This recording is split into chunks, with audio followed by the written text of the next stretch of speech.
Kekejaman OPM di Kali Silet sudah melewati takaran, apalagi juru bicara Sebi Sambo dengan bangga mempublikasi kekejaman dengan foto-foto tewasnya 11 penambang sejak 9 April tahun 2025.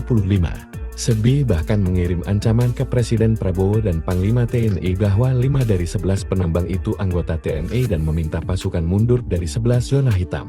OPM sebagaimana disampaikan Sebi juga akan terus bertindak dan menantang TNI Polri perang terbuka. Hal inilah yang membuat Jenderal Bintang 4, Jenderal Purnawirawan Budi Gunawan, mengumpulkan 3 jenderal dan 3 menteri. Menteri Koordinator Politik dan Keamanan ini menggelar rakor bersama TNI, Polri, BIN, Kombigi, Menteri PMK, Menteri KSP dan Kepala Kantor Staf Kepresidenan. Rapat ini untuk mengambil langkah-langkah penanganan kekerasan di Papua, kata Menko Polkam Kamis, 10 April tahun 2025. Budi Geraf, kekerasan yang dilakukan kelompok kriminal bersenjata di Papua tersebut adalah tindakan teror terhadap masyarakat yang tidak bisa dibenarkan.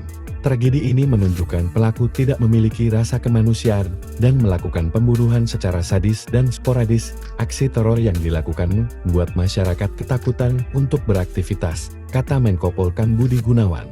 Budi Gunawan menyatakan pemerintah tak memberikan ruang bagi Goliat Tabuni dan oknum, selain fokus melakukan evakuasi, pengejaran terhadap para pelaku mulai dilakukan. Anggota BIN, pasukan elit 3 Matra segera diutus ke Papua dengan tujuan menjaga keamanan tanah Papua dan masyarakat sipil. Pemerintah berkomitmen untuk terus meningkatkan kesejahteraan masyarakat di Papua dan tidak memberikan ruang bagi para pelaku teror, serta terus melakukan penegakan hukum kepada pihak-pihak yang terlibat, tutupnya.